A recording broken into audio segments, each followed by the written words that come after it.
ازيكم يا جماعه، عاملين ايه؟ هنا انا قاعد دلوقتي في الويكند على فكره، يوم السبت.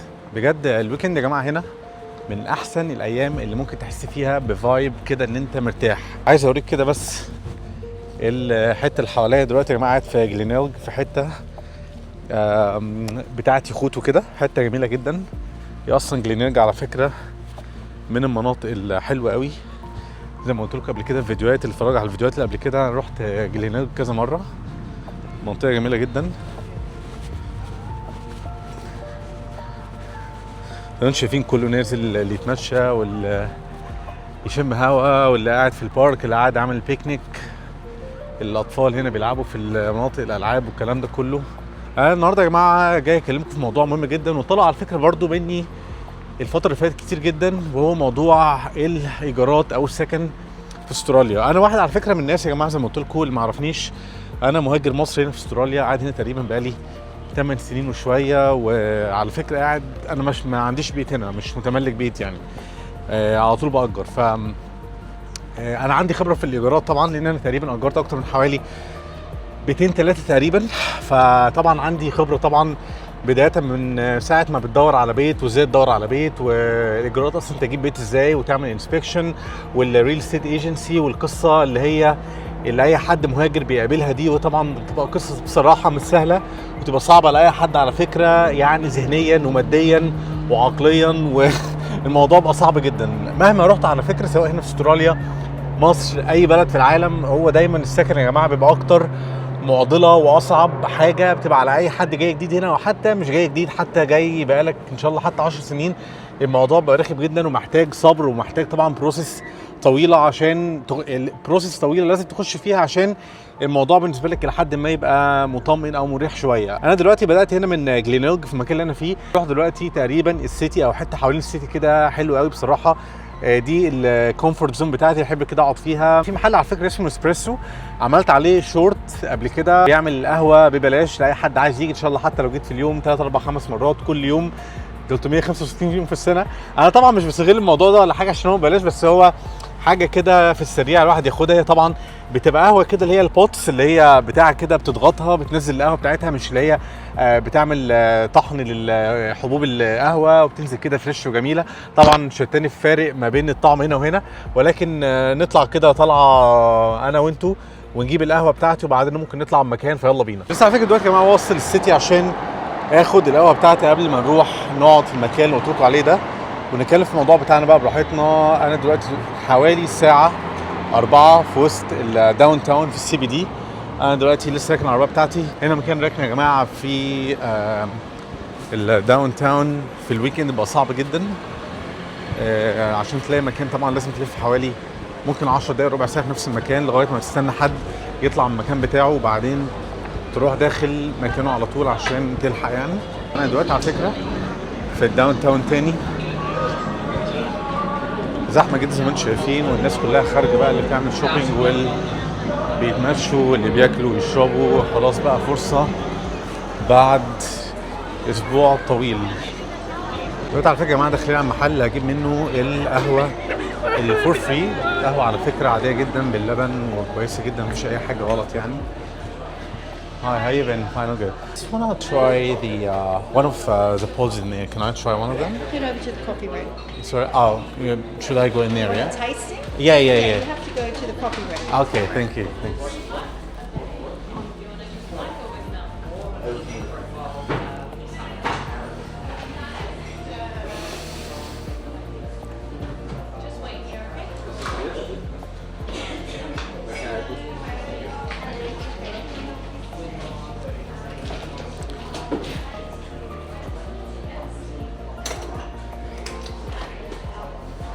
Hi, how you been? Thank you. Can I? I'm fine, I'm good. Is that okay to try one of these, or do I have to try one of Which these? machine do you have? This one or this one? Virtuo takes centrifusion technology. It doesn't put water pressure. Okay. It just uses centrifusion. It spins your capsules around very fast. That way the coffee is much more richer, stronger, and thicker. Original line is very like smooth blend coffee for lattes, short blacks, or cappuccinos because it uses water pressure to extract the coffee. Yeah, That alright. way, depending on your style, if you like long blacks, try Virtuo. Yeah. If you like really strong lattes, you can still try Virtuo, but original line wouldn't be bad either. No worries. Try with the oat milk, please. Yeah, of course. Yeah, thank you. دي يا جماعه الفيرتشوال اللي بتقول عليها اللي هتعملها دلوقتي. فعشان على فكره لازم اشتري حاجه من دولت، لازم برضو اشتري مكنه دي. فعشان اشرب دي لازم اشتري المكنه دي. فهم برضو اذكياء، يعني الموضوع مش ماشي ببلاش خالص. السكر لو عجبك واحده منهم لازم تجيب المكنه المناسبه ليها، لان انت لو جبتها من غير مكنه ولا هتشتغل ولا اي حاجه، لان خلاص مالهاش لازمه يعني. والله حلوه جميله. ناقص اوكي نو وريز. هي قالت لي دي متوسط قوه البن فيها وسط، لا ضعيفه ولا قويه. خلصت القهوه بتاعتي دلوقتي يا جماعه اللي انا خدتها في نسبريسو، لسه راكن العربيه بتاعتي دلوقتي، لسه واصل دلوقتي للمكان اللي قلت لكم عليه اللي انا بحب اقعد فيه. جنبيها طبعا بيبقى في برضه سانت مارك كوليدج من الكوليدجز اللي شكلها حلو كده من بره ومستواها عالي. زي ما قلت لكم يا جماعه بصوا هوريكم دلوقتي شكل الكنيسه. هي دي الكنيسه يا جماعه اللي بتكلم عليها، شكلها جامد جدا، وبرضه ليها فيو من بعيد شكله جامد جدا برضه. وهو ده الفيو اللي انا هروح اقعد قدامه. زي ما قلت لكم يا جماعه دلوقتي اصلا حوالي الساعه 4 وشويه. المكان خلاص بدا يعني الى حد ما، يعني المغرب بدا او الشمس بدات تنزل خلاص. المغرب على وشك ان هو يدخل على البلد هنا، ويعني جو بصراحه تحفه. انا زي ما قلت لكم زي ما انتم شايفين انا لابس نص كم، اصلا الموضوع بالنسبه لي عادي. ودي يا جماعه الكنيسه اللي بقول لكم عليها شكلها حلو قوي، منظرها تحفه التحفه بصراحه، وده المنظر اللي انا هقعد فيه. انا بحب بصراحه المكان ده جدا جدا جدا، من الاماكن اللي بحب اقعد فيها قوي بصراحه. وده زي ما انتم شايفين اصلا هو مكان يعني في منتهى السلام والهدوء. زي ما قلت لكم بقالي 8 سنين تقريبا. موضوع يا جماعه الايجارات والشراء البيوت والكلام ده كله دايما هو الازمه الوحيده والاكبر لاي حد مغترب او قاعد او ساكن او اي حاجه. انا جاي هنا من 2018. اول مكان جيت هنا في استراليا كان ادليد في جنوب استراليا. هنا عشت تقريبا زي ما قلت لكم هنا تقريبا داخل على 8 سنين ونص، داخل على 9 سنين.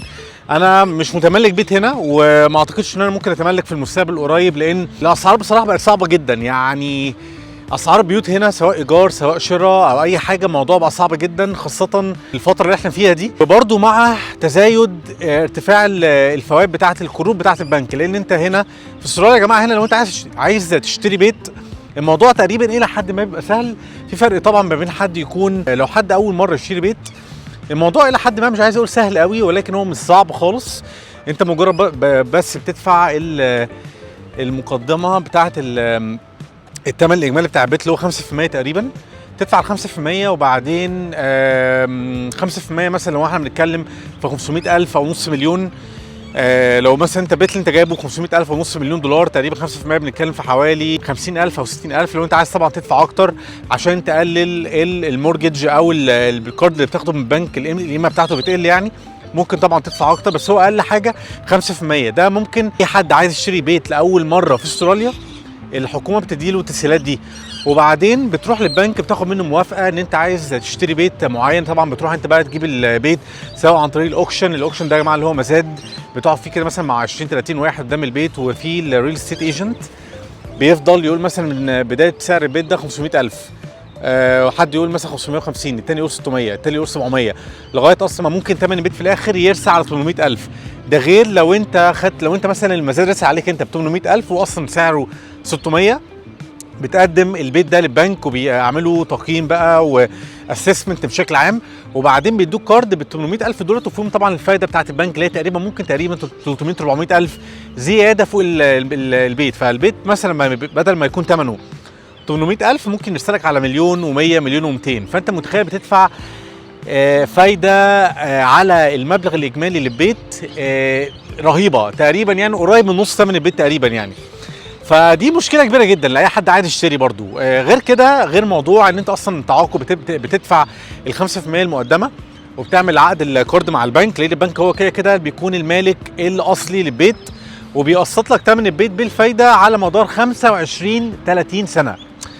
انتوا متخيلين يا جماعه 25 30 سنه دي مده كبيره جدا؟ يعني مثلا لو واحد عنده 30 سنه هيفضل يدفع فيه لغايه ما يكون عنده 55 او 60 سنه. طبعا نظام استعبادي جدا، يعني انت مضطر تحت ضغط كبير جدا وتحت خوف كبير جدا ان انت على مدار 20 25 30 سنه تفضل شغال من نار، وطبعا تبقى محطوط تحت ضغوط كبيره جدا. كل مره بتروح فيها الشغل بتقوم من النوم وتروح الشغل بتبقى حاسس ان انت حياتك مش ملكك خلاص. انت مجرد بتشتغل ومضطر تشتغل بكميه شغل معينه وتعمل كميه فلوس معينه عشان تغطي ثمن المورجج اللي انت بتدفعه للبنك، سواء بقى اسبوعي او كل اسبوعين او شهري او تيفر انت متعاقد مع البنك على انهي فتره سداد كل قد ايه. يعني المورجج بتاع البنك ممكن تدفعه لهم اقل من الثمن اللي انا قلته ده. لو انت مثلا اللي هم قالوا لك تدفع 3000 او 4000 كل شهر وانت قلت لهم مثلا هدفع 5000 بدل 4000، فانت الجدوله بتاعت الفلوس على مدار 25 سنه لا ممكن تقل مثلا ل 20 او 15 سنه على حسب بقى ايه طبعا التفاصيل الماليه. انا بديكوا بس كده ارقام تقريبيه يعني. فانت ممكن تقلل ارقام اللي هتدفعها دي لو انت زودت اصلا القسط بتاعك، فطبعا ده هيحط عليك ضغط اكبر واكبر واكبر.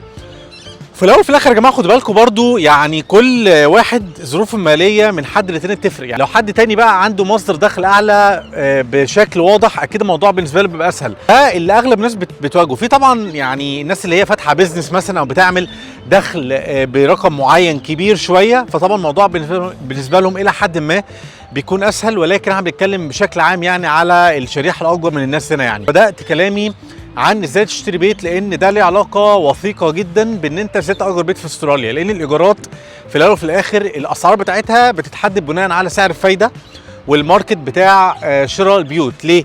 لان البيت اللي انت بتأجره من الشخص اللي هو مالك البيت، يا اما بتأجر برايفت يا اما يعني بتتكلم معاه شخصيا منك ليه على طول وبيعمل لك عقد ايجار وبتأجر منك ليه شخصيا على طول، او بتروح لريل استيت ايجنسي، والريل استيت ايجنسي دي هي اللي بتاخد بالها من البيت بشكل عام. مطالب انت اجبارا، يعني حاجه لازم تتعمل سواء انت عوزت او ما عوزتش.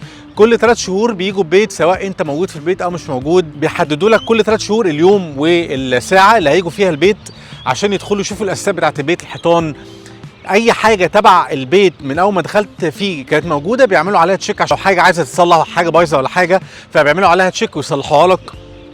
لو انت اللي بوظتها من سوء استعمالك او اهمالك، انت طبعا اللي بتدفع ثمنه. هم اللي بيحددوا، هم بيجيبوا لك الشخص اللي هيصلح الحاجه دي وبعدين بتدفع الثمن بتاعها. لكن لو حاجه بيسموها هنا وير اند تير معناها ان هي تاريخ صلاحيتها كده، او مثلا السباكه ضربت، دي حاجه مالهاش علاقه بيك، دي حاجه ليها علاقه بالعمر الافتراضي مثلا بتاع الانبوبه دي بتاعت الحنفيه دي. اي حاجه تبع البيت باظت مش من سوء استعمالك انت، هم بيصلحوها لك. سعر الفايده بتاعت البنك يا جماعه على فكره في اخر كام سنه بتزيد زياده رهيبه، والموضوع ما خارج من نطاق السيطره. يعني كل شويه اسعار الفايده بتاعت البنك بتزيد، فبالتالي الكارد اللي واخده صاحب البيت وعن طريقه بيدفع الاقساط اللي بيدفعها للبنك بتزيد. فبرضو كل سنه لما بتيجي مثلا تجدد عقد الايجار بتاع الشقه اللي انت قاعد فيها والبيت اللي انت قاعد فيه بيزيد برضو. فالموضوع يعني تقريبا الخاسر الاول والاخير فيه هو اللي بيأجر، وفي نفس الوقت برضو اكيد صاحب البيت برضو بيدفع الكارد بتاعه بيزيد، فطبعا بيدفع برضو قسط اكبر بكتير. الايجارات بجد يا جماعه من 8 سنين تقريبا لغايه دلوقتي الموضوع فرق رهيب رهيب رهيب. رغم ان انا قاعد على فكره في مدينه اديليد دي في جنوب استراليا، يعتبر من الولايات مقارنه بالولايات الثانيه زي مثلا نيو ساوث ويلز ولايه فيكتوريا اللي هي فيها ميلبورن، وولايه WA اللي هي ويسترن استراليا. الولايات جنوب استراليا يا جماعه مقارنه بالولايات دي يعتبر ارخص نسبيا بشكل الى حد ما، مش كبير قوي ولا صغير قوي، ولكن الى حد ما اقل من الوسط شويه. ورغم كده برضو الايجارات هنا يا جماعه بقت صعبه جدا، والموضوع بيزيد سنه عن الثانيه. للاسف وانا كنت بصور البطاريه بتاعت الكاميرا خلصت، فاضطريت ارجع البيت. قلت بقى ايه، اقعد براحتي اكل اريح شويه، اعمل الحاجات اللي انا عايز اعملها، وبعدين انزل بالليل تاني. بالليل زي ما انتم شايفين يا جماعه دلوقتي على فكره برضو في الداون تاون غيرت المكان بتاعي اللي انا كنت موجود فيه في الفيديوهات الاولانيه، وطبعا غيرت اللبس بتاعي زي ما انتم شايفين. الموضوع واضح وصراحه جدا. غيرت تقريبا يعني اغلب اللبس تقريبا ما عدا البنطلون بس هو اللي موجود. انا دلوقتي لما في الداون تاون هنكمل الكلام بتاعنا في الموضوع. تقريبا ده اول فيديو اعمله بالليل هنا في ادليد سي بي دي. انا بصراحه مبسوط وانا واقف، لان زي ما قلت لكم الحته اللي انا فيها دي اصلا مش مكان حيوي او فيه مطاعم وبارات وحاجات زي كده. هو مكان هادي جدا. انا اخترت هاجي هنا عشان نتكلم براحتنا ونكمل كلامنا في الموضوع بتاع الايجارات في استراليا. كده كده اصلا المبلغ اللي انت بتدفعه في الايجار حتى لو دفعته للبنك انت كده بتدفعه للبنك عشان تسد اصلا الكارد اللي البنك اداهولك عشان البيت اللي انت اشتريته اصلا، لان يعتبر البنك اشترى لك البيت بحر ماله اللي هو اصلا ضاف عليه تقريبا 40% من ثمن البيت الاصلي. سي انت جايب بيت من نص مليون دولار، هيضيف لك عليه تقريبا 250,000 300,000، هيبقى ب 800,000. انت هتكون بتسدد له القسط الشهري بقى او النص شهري او الاسبوعي او وات ايفر انت متفق معاه على ايه. فيعتبر برضو انت يعتبر لسه في وضع مستاجر، انت يعتبر لسه بتاجر البيت. بس الفرق الوحيد اللي حصل ان النقله بتاعت الايجار دي بعد ما اتنقلت من الريل استيت ايجنسي انت دلوقتي بتاجر من البنك، لان البنك هو مالك البيت يا جماعه لمده 25 سنه. هو بيديك كده باي ديفولت 25 سنه عشان تسدد ثمن البيت كامل بالفوائد بالكلام ده كله. وبعد كده ان شاء الله بقى يعني ربنا يحييني ويحييك ان شاء الله بعد ما تخلص كل سداد الاقساط بتاعت السداد بتاعت الكارد اللي البنك مديهولك، ساعتها ان شاء الله بقى انت رسميا مبروك يا معلم، انت كده على 60 65 سنه هتبقى مالك لاول بيت في حياتك. طبعا ده بالنسبه لي انا شخصيا ده هزار، نكته بالنسبه لي بصراحه. انا يعني مش في دماغي دلوقتي اعمل كده خالص، لان الموضوع بالنسبه لي بصراحه بحس ان هو منه استعباد شويه. انت متخيل ان انت بتقعد 25 او 30 سنه من عمرك بتدفع ثمن بيت انت قاعد فيه، انت مجرد بتجيب 4 حيطان وتقعد فيهم وتستقر فيهم عشان يبقى اسمك ليك بيت. يبقى انت كده على الورق كلينيكيا او مش بطريقه مباشره، بطريقه غير مباشره ان انت مالك البيت، ولكن طبعا انت مش مالك البيت الحقيقي خالص. لا، مالك البيت الحقيقي هو البنك، لان بالدليل ان انت لو وقفت ان انت تدفع اي قسط من الاقساط اللي عليك في المواعيد المحدده بالشروط الجزائيه اللي حاطينها في حلو الشارع الضيق ده، في الشروط الجزائيه اللي حاطينها في العقد بتاعك في اللي ماضيينه معاك عشان تاخد الكارد، هيعملوا طبعا عليك طبعا غرامات على طول. وطبعا بقى ايه، طبعا انتوا عارفين العواقب اللي هي اللي بتاخدك بطلت يعني تدفع الاقساط اللي عليك. فالموضوع يا جماعه انا شايفه كده جدا. فانت مجرد نقلت من ملكيه البيت من اللاند لورد اللي انت بتاجر منه عن طريق الريل استيت ايجنسي وبتنقلها للبنك. هو معتبر البنك كده يقول لك خد يا معلم، مش انت عايز تحس كده من جواك كده وتبقى متسلطن ومتكيف ان انت يبقى اسمك مالك بيت او يعني صاحب بيت؟ يا عم انت صاحب بيت، يا عم هات البيت اللي انت عايزه، انهي بيت ده هجيبه لك، خلاص ماشي، هدفع لك ثمنه كله كامل مكمل وكله تمام، هخلصه لك انا يا معلم، بس ضيف عليه بقى حوالي 300,000 دولار، تلت مليون جنيه تدفع عليهم لغايه ما شعرك يبيض وجلدك يكرمش، وان شاء الله تورث البيت ده لعيالك وبالديون اللي عليه كمان. فالموضوع بصراحه بالنسبه لي صعب جدا. في مزايا في ان انت تمتلك بيت في تقريبا 3 حاجات انا فكرت فيهم. اول حاجه ممكن عند ظروف بعض الناس، لان يا جماعه برضو انا عايز اقول حته معينه ان ظروف الناس مختلفه. انا عشان سنجل، انا مش متجوز، فممكن بص لها للنظره دي، ولكن برضو الكلام اللي انا بقوله ده واللي انا قلته ده واللي لسه هقوله ده حقائق. يعني انا مش بقول الكلام ده من وجهه نظري انا شخصيا فقط، لا، لان دي حقائق. المعلومات اللي بقول لكم عليها دي فعلا معلومات مؤكده 100%. الحاجات اللي انت ممكن تستفاد بيها ان انت يكون مالك بيت وتجيب كارد من بنك وتشتري البيت عن طريقه. 3 حاجات. اول حاجه ممكن تحس شويه من الاستقرار، خاصه لو انت عندك عيله وعندك ولاد وزوج او كده، انت متجوز مثلا انت ومراتك وعيالك، فطبعا انت عايز بيت بدل ما طبعا تتبهدل في موضوع النقل كل شويه وتجيب بقى اللي هي الكليننج كومباني، ويعني حوار وتقعد بقى تجيب الريموفالست او الاوف سايدرز عشان ينقلوا لك الحاجات بتاعت البيت كلها، والقصه الطويله اللي الناس عارفاها دي كلها. فطبعا الموضوع انا مش هنكر ان هو فطبعا الموضوع انا مش هنكر ان هو صداع طبعا لبعض الناس، وبالتحديد المتجوزين يعني، فالى حد ما بيديك شويه من الاستقرار، ولكن برضه في نفس الوقت برضه خلي بالك ان انت هتقوم كل يوم الصبح وتروح شغلك مضطر تشتغل بعدد ساعات معينه، وممكن كمان تزود عدد ساعات الشغل بتاعتك عشان تقدر تسدد الكارد اللي انت واخده من البنك وتدفع الاقساط اللي عليك 100%. فانت طبعا اكنك بتاجر زي ما قلت لكم. تاني حاجه البيتس او الحيوانات. انت لو عندك مثلا حيوان او اي بيت عايز تدخله البيت، طبعا ده بيتك، دخله براحتك. الايجار طبعا انت اصلا عشان تلاقي بيت بيقلاو البيتس انسايد انت طبعا محتاج تدور بقى ايه، يعني لو انت بتدور 100% محتاج تدور 200%، لان اغلب تقريبا يعني 80% من البيوت مش بيسمحوا الحيوانات تدخل او تتربى جوه، وبيقول لك كده في العقد طبعا، وتبقى انت ملتزم بالكلام ده، لان زي ما قلت لكم كده كده الريل استيت ايجنسي بتبعت حد انسبكتور بيعمل انسبكشن للبيت كل 3 شهور، وطبعا يعني بيبص كده بعينيه اذا كنت مربى حيوان ولا لا، لان بيبان طبعا في البيت. ثالث حاجه ان انت اي تعديلات في البيت انت عايزها، عايز اي تغير اي ديكورات، اي حاجات في البيت بشكل عام انت ممكن تغيرها عادي، لان ده بيتك. طبعا لو انت مأجر في اي حته في العالم ما ينفعش طبعا تعمل التعديلات دي. غير كده انا مش شايف ان هي ليها لازمه خالص. انت بتطحن، بيتم استعبادك الى حد ما. انا يعني طبعا مش بتبقى انت بتبقى عبد يعني ولا حاجه، بس انا بحس ان هي كده. انا بحس بجد والله يا جماعه ان انا وانا بكلم الناس اللي يعني ان في ناس كتيره، مش هقول كل الناس طبعا، لان في ناس برضو مجموعه ناس برضو اكيد في زمن قبل كده يعني مثلا من 10 و12 و13 سنه، هو ده يا جماعه الوقت الممتاز اللي كان عبقري، او الوقت الرائع ان انت فعلا كنت ممكن تجيب بيت فيه وتطلع بفايده استثماريه كويسه جدا. لان على مدار الثمان 10 سنين اللي فاتوا دولت تقريبا من 2015 14 وقبل كده كمان طبعا بكتير، اللي كان جاب بيت ساعتها وباعه بعدها باربع 5 6 7 8 سنين استثمار كويس جدا. لسه برضو ما زال استثمار، ولكن انت بتحط يعني فوق ثمن البيت الاصلي $300,000، فانت اعتقد بعد 5 سنين بعد اصلا ما يكون حلبوك انت مش عارف يعني. انا ببص لها بكده مش عارف والله، يعني ممكن يكون انا يعني في الاول في الاخر طبعا وجهات نظر. انا برضو عشان برضو انوه يا جماعه الحته مهمه جدا، الموضوع ده في الاول في الاخر هي وجهات نظر، بس انا اللي بقول لكم ده فعلا حقيقه. يعني انا كنت لسه اصلا اقول لكم عن نقطه مهمه جدا، ان في ناس كتير جدا هنا وانا بكلمها من ملاك البيوت او جابوا بيت عن طريق ان هم خدوا كارد من بنك. والله باجي اسالهم سؤال كده عادي، بنعمل شات او بنسلف الكلام مع بعض، يعني انت يعني حاسس مثلا ان انت ندمت ان انت جبت بيت، او حاسس ان الموضوع عبء عليك، او مثلا حاسس ان انت يعني كل يوم قايم قرفان، او مش كل يوم قايم قرفان بالمعنى الحرف يعني، بس انت متضايق من الموضوع ده.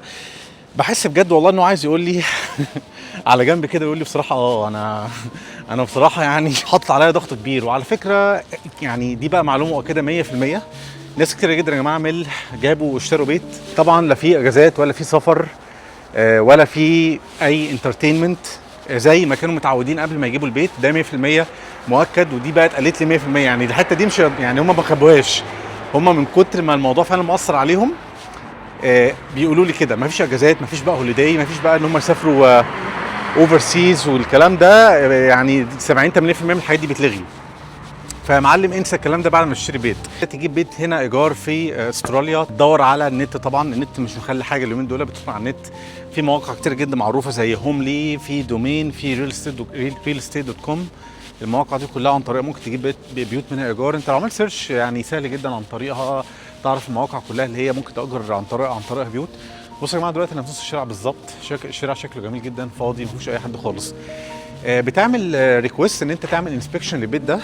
الريل استيت ايجنت اللي ماسك البيت ده بيبعت لكل المقدمين عليه، اللي هم تقريبا مش اقل اكيد من 30 40 50 وممكن ساعات والله 100 و100 وشويه واحد. ودي يعني اتقالت لي من ريل استيت ايجنت يعني انا اعرفه يعني. وبيديك يوم معين، بيدي للناس كلها يوم معين وربع ساعه معينه، مش ساعه معينه، ربع ساعه معينه. يعني مثلا بيقول لك يوم الخميس من 9 ل 9 وربع الصبح، لو جيت 9 و17 دقيقه او 9 و16 دقيقه هتلاقي الانسبكشن اتقفل. فدي حقيقه يعني. وطبعا انت لما بتروح هناك اصلا بتلاقي 50,000 واحد معاك يا معلم. انت بتروح جوه بتلاقي شعب داخل معاك، كلكم بتشوفوا البيت. اللي مهتم بالبيت بياخد كده فورم الريل استيت ايجنت بيديها له، وبعدين بتملى الفورم دي. طبعا بتقدم بقى معاها الورق كله المطلوب، زي البنك ستيتمنت بتاعتك، بتصرف ايه ما بتصرفش ايه، تقريبا 5 باي سليبس في اخر 5 اسابيع تقريبا، اي ديز بتاعتك اللي هي مثلا زي الباسبور والرخصه بتاعت السواقه بتاعتك والحاجات اللي هم طالبينها منك يعني. وبتبعت برضو اكيد ريفرنس، 2 ريفرنس من شركتين او برايفت لاند لورد انت اجرت منهم، عشان يشوفوا الهيستوري او تاريخك في الايجار عامل ازاي، بتدفع في ميعادك، عملت تعديلات من غير ما تقول لهم، عملت حاجات مخالفه ولا لا يعني. ومن ضمن بقى المهتمين دولت اللي هم اكيد في ظل الازمه بتاعت الايجار دي اصلا وقله العرض، تلاقي 30 40 واحد قدموا زيك بالظبط يعني. الريل استيت ايجنت بيروح جايب كل ده، كل المقدمين كلهم، ويتفرج على كل الابلكيشن بتاعتهم، يفضل بقى ينقي براحته خالص على حسب المعايير اللي هو حاططها في دماغه انهي واحد مناسب. فانت متخيل فرصتك تبقى يعني مش كبيره، يعني بيكلموك بقى ومبروك بتاخد البيت. يعني العمليه طبعا دي بتبقى صعبه، العمليه طبعا مش بتبقى سهله خالص يعني. وفي ناس يا جماعه اعرفها هنا بجد قاعدين بقى لهم فتره طويله جدا ولسه جايين طبعا بيعانوا من الموضوع ده. وفي ناس على فكره بيجيبوا بيوت على طول، يعني على حسب حظك وعلى حسب ظروفك. في حد الرينتال هيستوري بتاعه وحش، في حد لسه جاي اول مره فطبعا الموضوع بالنسبه له صعب عشان ما عندوش اي مصداقيه. في حد البنك ستيتمنت بتاعه على حسب بقى ورقه مين اللي متظبط ومين اللي مش متظبط، حد عايز عيله، هم عايزين عيله مش عايزين عيله، الكلام ده كله يعني. فالموضوع بيمشي بالطريقه دي، بس ان شاء الله يعني بالتدوير بالصبر ممكن بتلاقي ان شاء الله.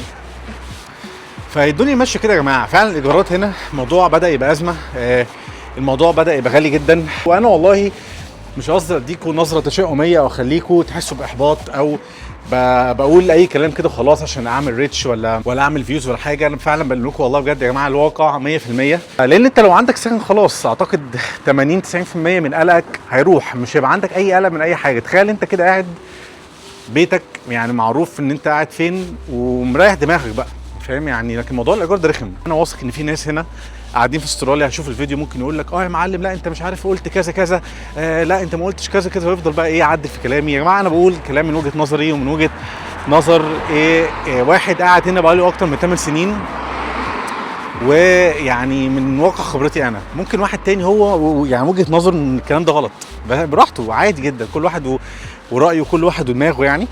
محدش هيحجر على الراي التاني.